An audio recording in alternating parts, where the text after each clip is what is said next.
Shalom, jemaat Smart People yang dikasihi Tuhan Yesus. Hari ini saya perkenalkan diri dulu sebelum saya sharing firman Tuhan. Nama saya Pastor Sam Setiajaya. Saya melayani sebagai gembala di GBI Resinda, Karawang. Hari ini saya diberikan kesempatan untuk mengisi dalam program Jesus Way. Terima kasih untuk gembala dan juga seluruh pengerja yang memberikan kesempatan bagi saya untuk sharing firman Tuhan. Nah, saudara, sebelum saya membawakan sharing ini, kita berdoa terlebih dahulu. Bapa, kami mengucap syukur untuk kesempatan yang Tuhan berikan bagi kami, untuk kami boleh belajar firman Tuhan. Ajar kami Tuhan melalui Roh Kudus-Mu yang ada dalam hati kami. Bukakan rahasia firman Tuhan sehingga kami boleh mengerti Tuhan apa yang kami pelajari pada hari ini, dan biarlah Tuhan Engkau sendiri yang berbicara bagi kami secara pribadi ketika kami mendengar firman Tuhan ini. Kami serahkan Tuhan pemberitaan, sharing firman Tuhan dari awal hingga akhirnya, hanya dalam nama Yesus, Tuhan dan Juru Selamat kami yang hidup. Haleluya. Amin. Nah, saudara, saya ingin sharing mengenai dengan tema connected atau terhubung. Hari ini bahasan yang saya ambil dari Yohanes pasal 15 mengenai pokok anggur yang benar. Saya bacakan terlebih dahulu Yohanes pasal 15 ayat 1 sampai dengan ayat ke-8. Pokok anggur yang benar. Akulah pokok anggur yang benar dan Bapakulah pengusahanya.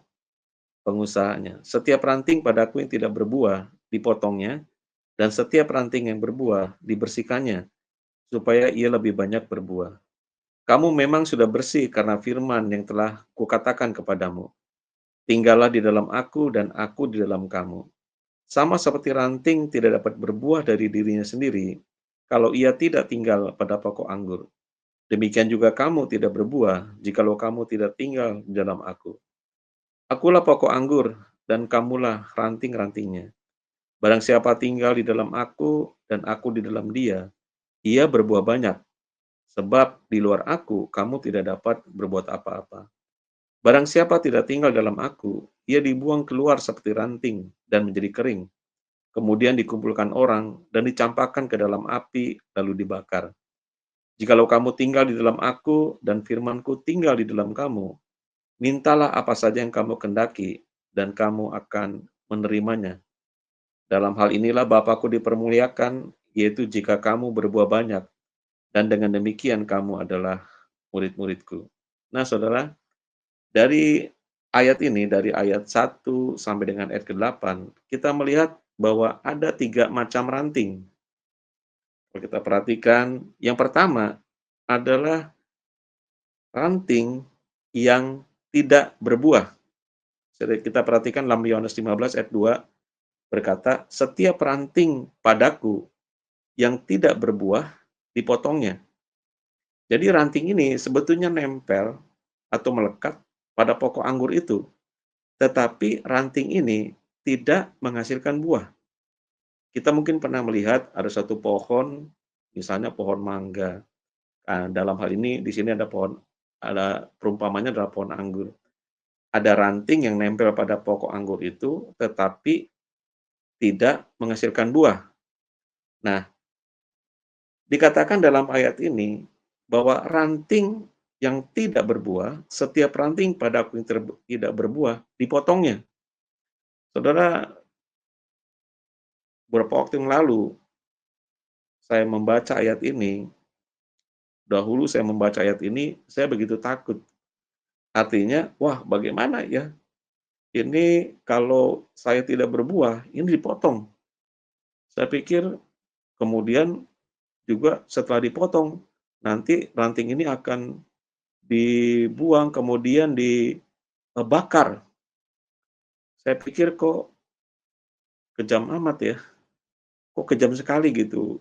Nggak berbuah, anggur itu, ranting itu nggak berbuah, nggak menghasilkan anggur, langsung dipotong dan dibakar, dibuang dan dibakar.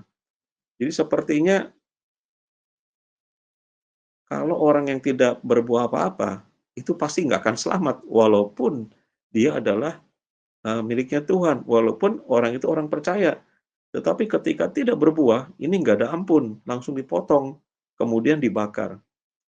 Itu dulu Saudara, pengertian saya seperti itu. Tetapi setelah saya pelajari, saya mendengar juga, beberapa hamba Tuhan yang berkhotbah, kemudian setelah saya mempelajari lebih detail, ternyata maksudnya itu tidak seperti itu, Saudara. Dalam Alkitab versi Common English Bible dikatakan demikian, "He removes any of my branch that don't produce fruit, and he trims any branch that produce fruit so that it will produce even more fruit." Jadi sebetulnya ranting itu bukan di-cut ya, bukan dipotong, tetapi di-remove. He removes any of my branches that don't produce fruit. Jadi dia, si gardener, tukang kebun itu akan memindahkan ranting yang tidak menghasilkan buah. Apa maksudnya, Saudara? Saudara, setelah saya pelajari ternyata anggur itu ditanam itu tidak seperti pohon-pohon biasa, misalnya pohon mangga dan sebagainya. Tetapi pohon anggur itu ditanam, kemudian dia akan diberikan penyangga. Jadi ranting-rantingnya itu akan ditaruh di penyangga yang terbuat dari kayu. Nah, penyangga yang terbuat dari kayu itulah yang menyangga ranting-ranting. Nah, Saudara, ada ranting yang kemudian itu yang tidak berbuah, itu diakibatkan karena ranting itu jatuh ke tanah. Jadi dari yang seharusnya dia ada di penyangga, tetapi ranting ini kemudian ada di bawah, nempel kepada tanah. Nah, karena dia nempel kepada tanah, maka ranting ini kotor, Saudara, dan penuh dengan debu, dan mengakibatkan ranting ini nggak bisa menghasilkan buah, karena dia jatuh ke tanah. Jadi ranting ini kemudian oleh gardener, oleh tukang kebun itu, kemudian ranting ini yang ada di tanah itu kemudian diangkat, dipindah, di-remove, diangkat, di-take away, diambil, kemudian dipindahkan ke atas ke penyangga, ke kayu penyangga. Jadi Saudara, ranting itu yang tidak berbuah ini bukannya dipotong, tetapi dipindahkan. Beda Saudara, kalau ranting itu dipotong, ya kemudian ranting itu berarti tidak nempel lagi kepada pokok anggur. Tetapi ranting ini bukan dipotong, ranting ini dipindahkan, di-remove.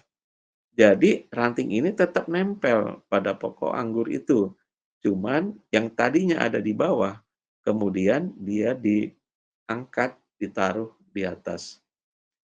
Saudara, ini adalah gambaran mengapa orang percaya yang katanya orang Kristen, orang percaya, tetapi ada yang tidak berbuah, tidak menghasilkan buah.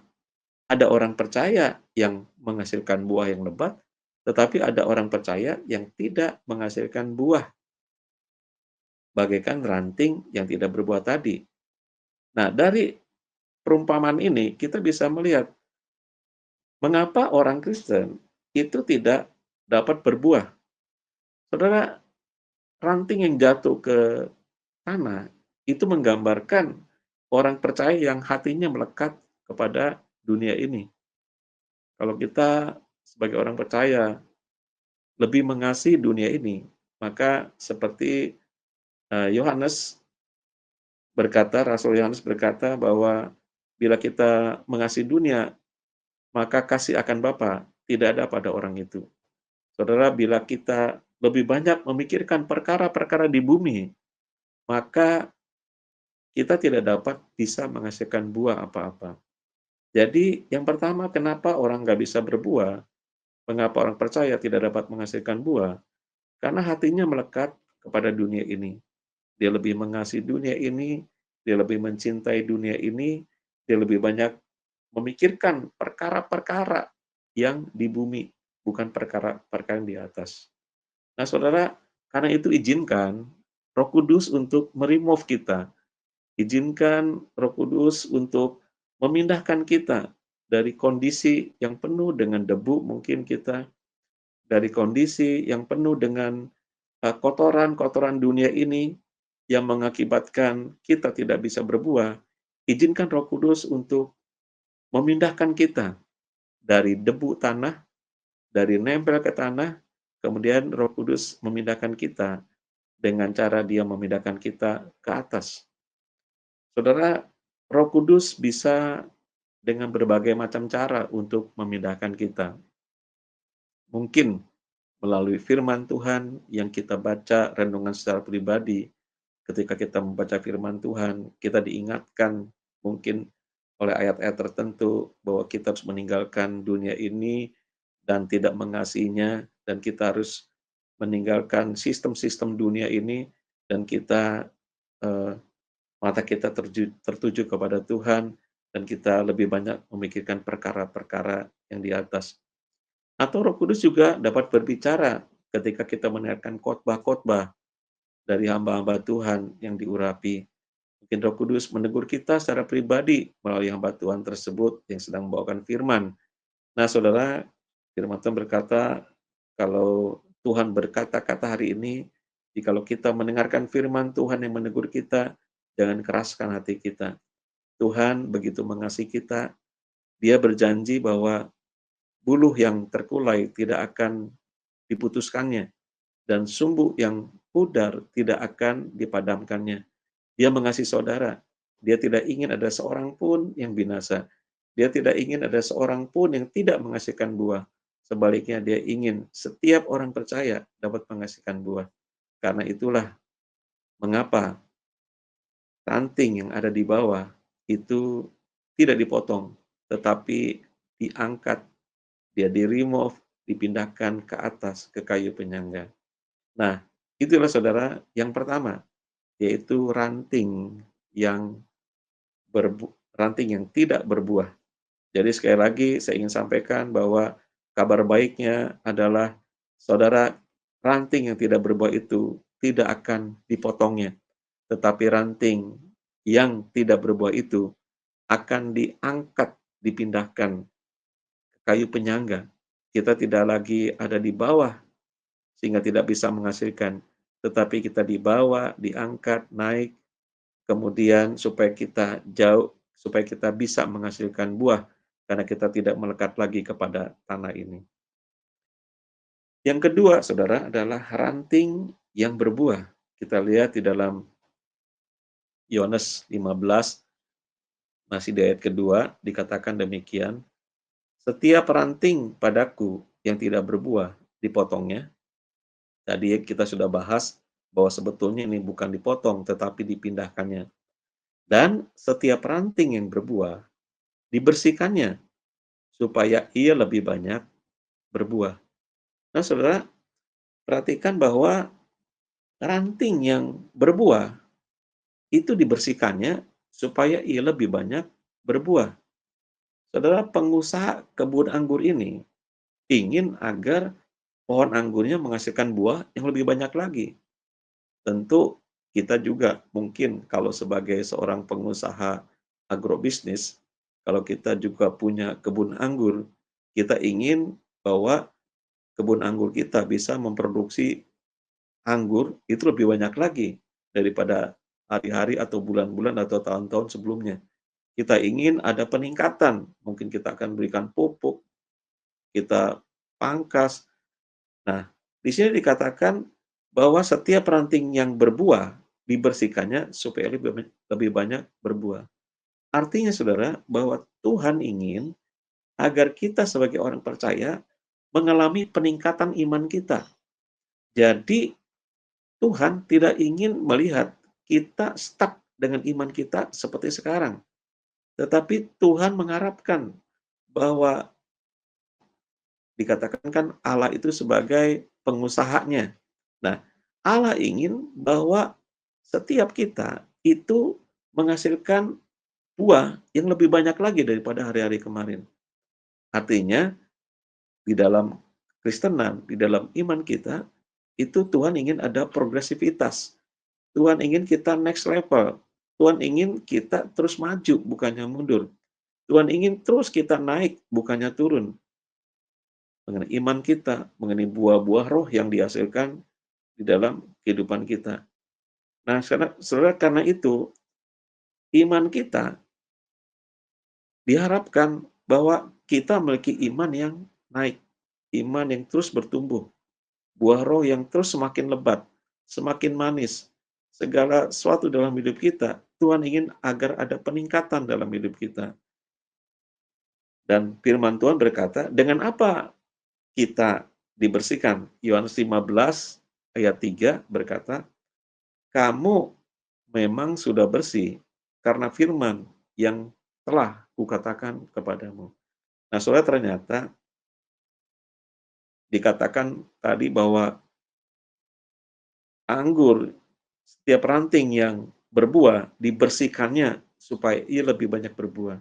Dibersihkannya dengan apa? Ayat ketiga itu disambung, ayat ketiga berkata bahwa Tuhan membersihkan kita itu dengan firman-Nya. Kamu memang sudah bersih karena firman yang telah kukatakan kepadamu. Saudara, firman Tuhan berkuasa untuk merubah setiap orang percaya. Bahkan kita banyak mendengar kesaksian bagaimana orang yang belum percaya pun ketika dia menyelidiki firman Tuhan, kemudian dia diubahkan menjadi orang percaya. Nah, demikian juga saudara dengan kita, apalagi kita sebagai anak-anak Tuhan, kita sebagai orang percaya, kita percaya bahwa firman Tuhan itu berkuasa. Firman Allah itu hidup, dan firman Allah memberikan kehidupan bagi kita. Saudara, Rasul Paulus di dalam suratnya kepada Timotius, saya ambil di dalam 2 Timotius 3 ayat 16, berkata demikian. 2 Timotius 3 ayat 16. Segala tulisan yang diilhamkan Allah memang bermanfaat untuk mengajar, untuk menyatakan kesalahan, untuk memperbaiki kelakuan, dan untuk mendidik orang dalam kebenaran. Nah, saudara, firman Allah inilah yang mengajar kita, menyatakan kesalahan kita, artinya menegur kita, untuk memperbaiki kelakuan kita, dan untuk mendidik kita dalam kebenaran. Saudara, karena itu, kalau orang percaya tidak membaca firman, maka dia tidak mendapatkan pengajaran, saudara. Kalau orang percaya jarang-jarang membaca Alkitab, maka orang percaya itu jarang dinyatakan kesalahannya. Padahal hidup kita itu tidak lepas daripada kesalahan. Karena itu kita perlu firman Tuhan yang mengajar bagi kita, yang menyatakan kesalahan kita. Dan bagaimana kita bisa memperbaiki kelakuan kita kalau kita tidak baca firman Tuhan? Bagaimana kita dididik dalam kebenaran kalau kita tidak pernah membaca firman Tuhan? Karena itu saudara, apa yang Tuhan sudah berikan bagi kita, firman-Nya, kira itu menjadi sesuatu yang membuat kita menjadi orang Kristen yang baik. Karena firman Tuhan berkata, hidup kita harus berpadanan dengan Injil itu. Hidup kita harus berpadanan dengan firman Tuhan. Nah, kalau kita tidak membaca firman Tuhan, kalau firman Tuhan hanya kita dengar 1 minggu sekali di gereja, itu pun mungkin kita kurang konsentrasi di gereja, ataupun mungkin karena kita eh, ngantuk mungkin ketika kita mendengarkan firman Tuhan, sehingga firman Tuhan itu berlalu begitu saja. Bagaimana hidup kita mau berpadanan dengan Injil itu? Kalau Injil itu sendiri kita tidak atau jarang untuk membacanya. Saudara, apalagi merenungkannya, membaca aja jarang. Membaca firman Tuhan itu jarang, apalagi merenungkan firman Tuhan. Padahal firman Tuhan bukan hanya sekedar dibaca, firman Tuhan juga harus direnungkan. Dan seperti Mazmur mengatakan, orang yang kesukaannya Taurat Tuhan, orang yang kesukaannya firman Allah, dia akan berhasil dan beruntung. Dia akan diberkati. Nah, saudara, karena itu, biarlah kita dibersihkan selalu oleh firman Allah. Biarlah hidup kita yang penuh mungkin dengan debu, mungkin dalam sehari lepas hari kita ada di marketplace atau kita ada dimanapun, dalam usaha kita mungkin ada suatu yang hal-hal yang negatif mungkin yang nempel dalam hidup kita, membuat kita salah dalam mengambil tindakan, membuat kita, agak menjauh. Nah, ketika kita membaca firman Tuhan, maka firman Allah itulah yang akan membetulkan kita, firman Allah itulah yang mendidik kita, firman Allah itulah yang membersihkan kita. Sehingga dengan demikian saudara, firman Allah itu kemudian, eee, bisa membuat kita bersih, firman Allah itu kemudian yang bisa membuat ranting-ranting yang sudah berbuah dapat lebih banyak menghasilkan buah lagi.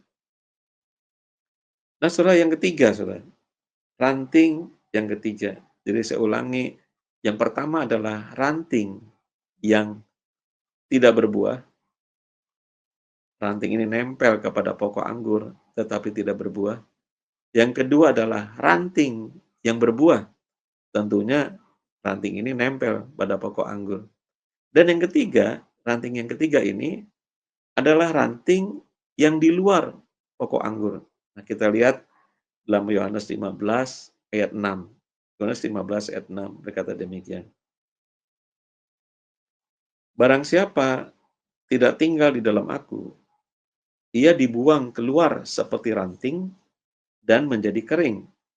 Kemudian dikumpulkan orang dan dicampakkan ke dalam api, lalu dibakar. Nah, saudara, dulu saya membacanya, saudara, Yohanes 15 ayat 6 ini, itu membacanya saya pikir bahwa maksud ayat di dalam, ranting yang dimaksud di dalam ayat ke-6 ini, Yohanes 15 ayat 6 ini, adalah ranting yang tidak berbuah. Karena ranting yang tidak berbuah dikatakan akan dipotong. Nah, kemudian saya pikir waktu dulu setelah dipotong langsung nyambung ke ayat 6, yaitu barang siapa tidak tinggal dalam aku karena dipotong, ia dibuang keluar seperti ranting dan menjadi kering. Kemudian dikumpulkan orang dan dicampakkan ke dalam api lalu dibakar. Ini tambah serem lagi Saudara, ketika membaca ayat ini. Wah, jangan-jangan karena saya belum berbuah, ini jangan-jangan saya nanti dibuang keluar seperti ranting ini, kemudian dikumpulkan orang, kemudian dicampakkan ke dalam api lalu dibakar. Itu bayangannya udah neraka, Saudara, itu menyeramkan. Tetapi puji Tuhan, Saudara, setelah saya mendapat pengertian yang baru, bahwa ternyata ayat 6 ini tidak ada hubungannya dengan ayat kedua tadi. Tidak ada hubungannya dengan ranting yang tidak berbuah. Ini adalah ranting yang berbeda. Coba kita perhatikan Saudara dengan teliti kalimat di dalam Yohanes 15 ayat 6 ini. Dikatakan bahwa barang siapa tidak tinggal di dalam aku. Artinya apa Saudara? Bahwa tidak tinggal dalam aku. Artinya bahwa ada ranting yang bukan dari pokok anggur itu. Barang siapa tidak tinggal dalam aku. Artinya ranting ini bukan berasal dari pokok anggur itu. Karena ranting ini tidak tinggal di dalam aku. Aku ini kan pokok anggur. Yesus berkata, akulah pokok anggur dan Bapakkulah pengusaha. Kamu adalah ranting-rantingnya. Berarti kalau tidak tinggal dalam aku, berarti ranting ini ada ranting lain. Bukan. Bukan, sekali lagi saya katakan, bukan ranting yang berasal dari pokok anggur ini.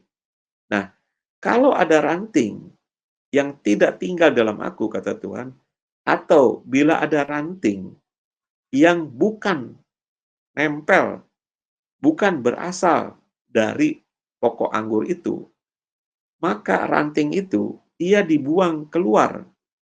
Artinya ranting itu, ranting yang bukan berasal dari pokok anggur itu, akan dibuang keluar seperti ranting dan menjadi kering. Kemudian dikumpulkan orang dan dicampakkan ke dalam api lalu dibakar. Jadi saudara, ranting ini menggambarkan orang yang belum percaya kepada Yesus. Karena dikatakan ranting ini barang siapa tidak tinggal dalam aku. Artinya, ranting yang tidak berasal dari Yesus. Atau dengan kata lain, orang yang di luar Yesus. Maka, kalau orang yang di luar Yesus, ia seperti ranting dan menjadi kering.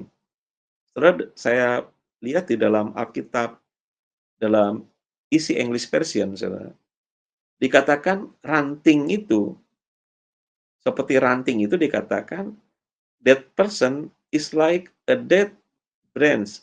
Jadi, seperti ranting yang mati. Bukan hanya ranting aja. Ia seperti ranting yang mati. Dalam terjemahan bahasa Indonesia dikatakan seperti ranting dan menjadi kering. Sebetulnya dalam dalam terjemahan Easy English Version dikatakan seperti ranting yang mati. That person is like a dead branch. Jadi kalau seperti ranting yang mati, maka orang akan mengumpulkan ranting itu dan kemudian mencampakkan ke dalam api lalu dibakar. Jadi jelas saudara bahwa yang dimaksud dengan ayat 6 ini adalah untuk orang-orang yang belum percaya kepada Yesus. Nah, kita percaya saudara bahwa Yesus adalah satu-satunya jalan menuju Bapa. Dia berkata, "Akulah jalan dan kebenaran dan hidup. Tidak ada seorang pun yang sampai kepada Bapa tanpa melalui aku." Kita percaya ada banyak jalan menuju Roma, tetapi satu hal yang kita percaya, bahwa hanya satu jalan untuk menuju Bapa. Dan saudara, Kisah Para Rasul 4 ayat 12 jelas berkata kepada kita, dan keselamatan tidak ada di dalam siapapun juga selain di dalam Dia, sebab di bawah kolong langit ini tidak ada nama lain yang diberikan kepada manusia yang olehnya kita dapat diselamatkan. Jelas bahwa ayat 6 ini adalah untuk orang-orang yang belum percaya. Artinya orang-orang yang di luar Tuhan Yesus. Karena Yesus sendiri yang berkata, barang siapa tidak tinggal di dalam aku. Artinya ketika orang tidak melekat, tidak nempel, tidak ada, tidak menjadi bagian pada pokok anggur itu, maka ia seperti ranting yang mati. Ia akan dibuang keluar, dikumpulkan orang, kemudian dicampakkan ke dalam api, lalu dibakar. Saudara, bersyukurlah kita bahwa kita itu ada, nempel pada pokok anggur. Nah, pertanyaannya saudara, apakah kita sudah berbuah atau belum, saudaraku? Apakah kita sudah menghasilkan buah atau belum?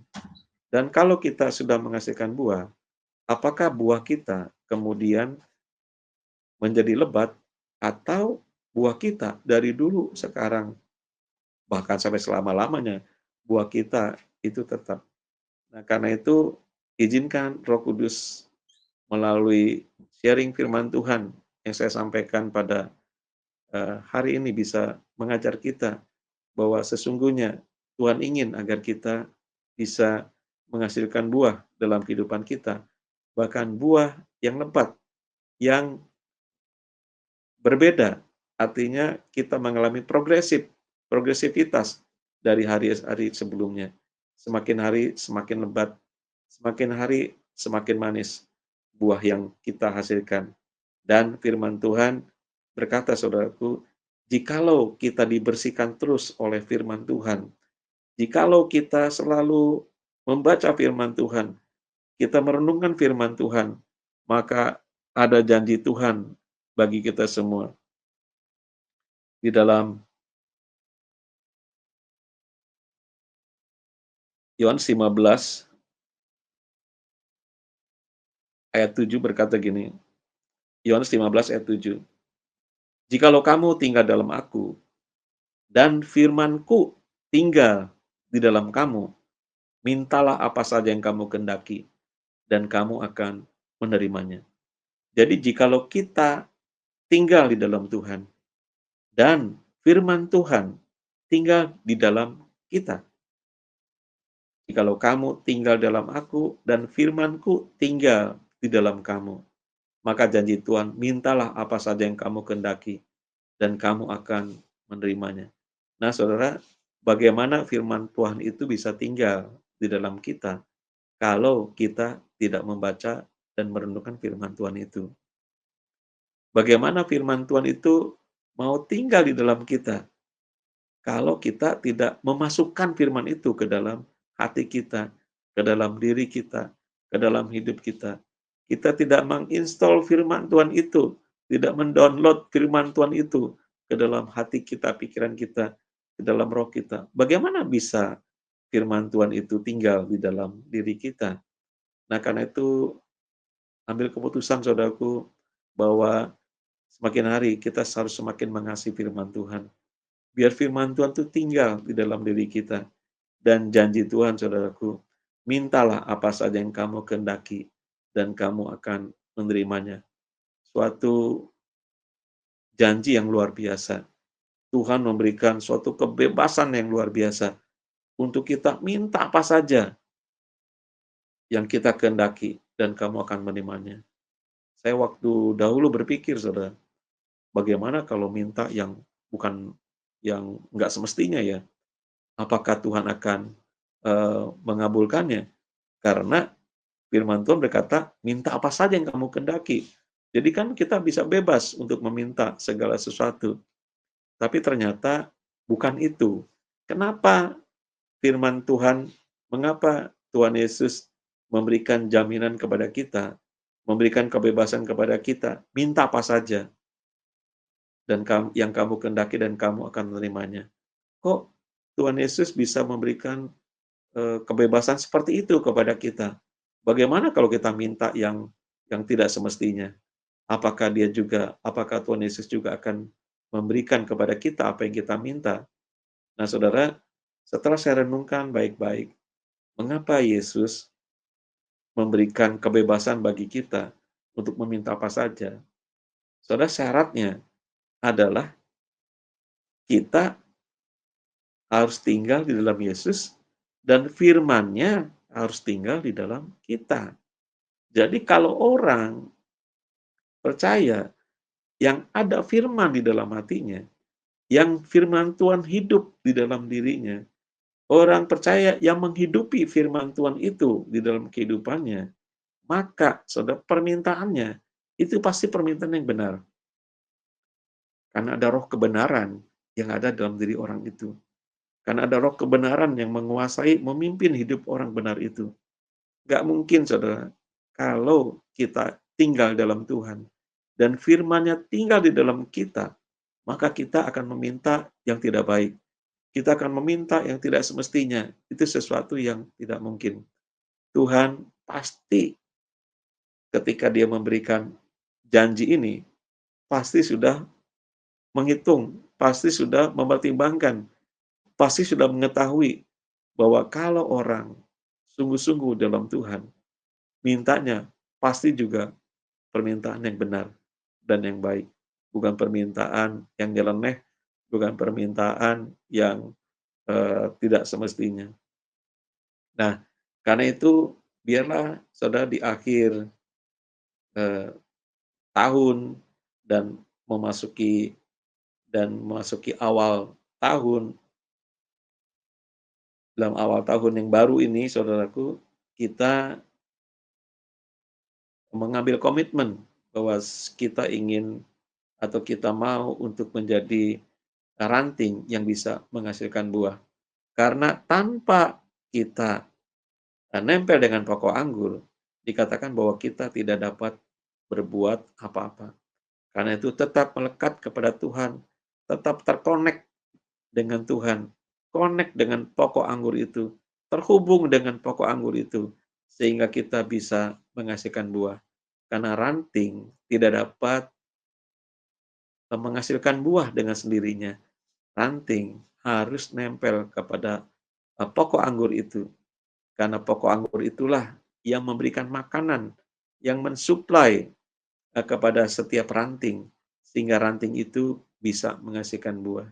Jadi ranting tidak dapat menghasilkan buah dari dirinya sendiri, tapi ranting dapat menghasilkan buah karena dia nempel, dia melekat, dia terhubung dengan pokok anggur itu.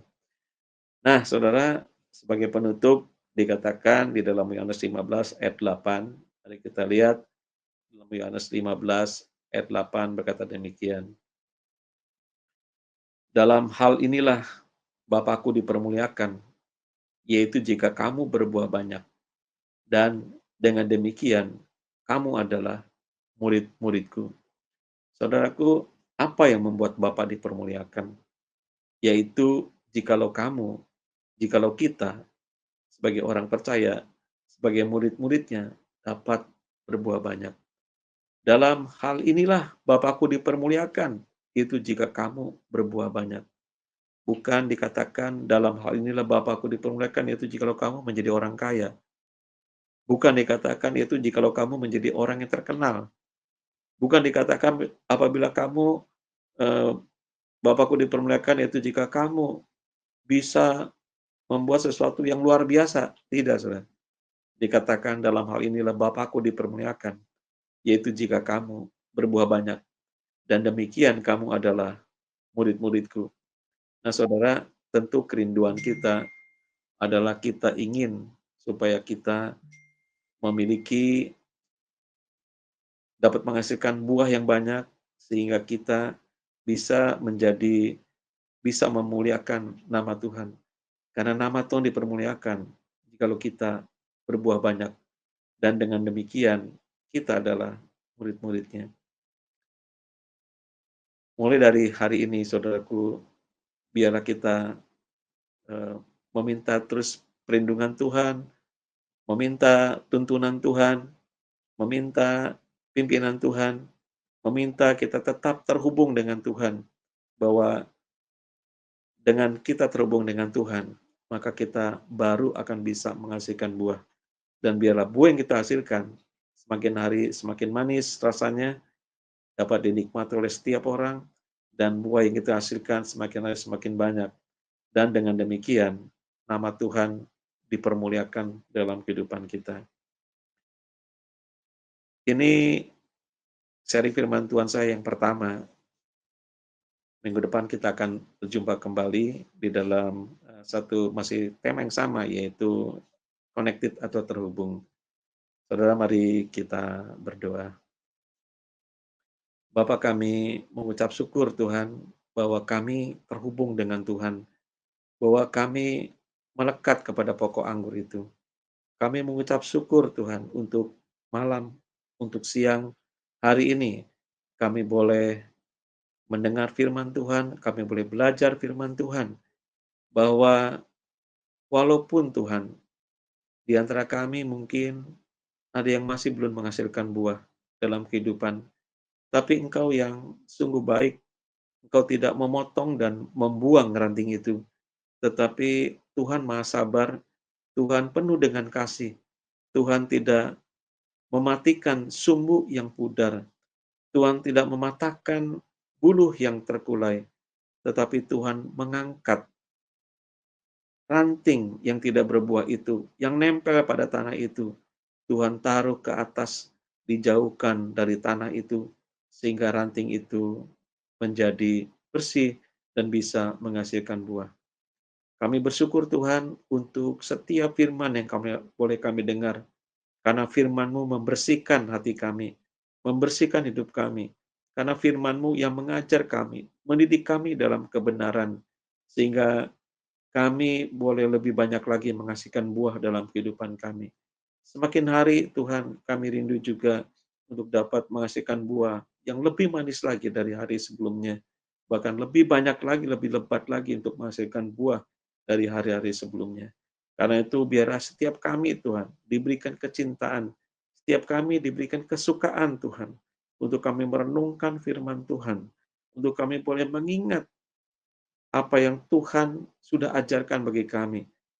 Setiap tulisan dalam firman Tuhan boleh kami renungi, boleh kami pelajari, sehingga dengan demikian hidup kami akan bersih dan kami akan menghasilkan buah yang lebih banyak lagi. Terima kasih Bapak untuk firman Tuhan yang boleh kami dengar, dan Engkau memberkati Tuhan Gembala Smart People, Gereja Smart People, dan juga Engkau berkati pengurus, Engkau berkati setiap kami yang mendengar sharing firman Tuhan ini, juga Tuhan berkati dengan segala kebutuhan, dengan segala apapun pergumulan dalam hidup mereka, biarlah mereka semakin hari boleh semakin diberkati Tuhan, semakin hari boleh semakin bertumbuh dan berbuah dan lebih banyak lagi buahnya. Terima kasih Bapak, terima kasih Tuhan Yesus, terima kasih Roh Kudus. Di dalam nama Yesus kami telah berdoa dan mengucap syukur. Haleluya. Amin.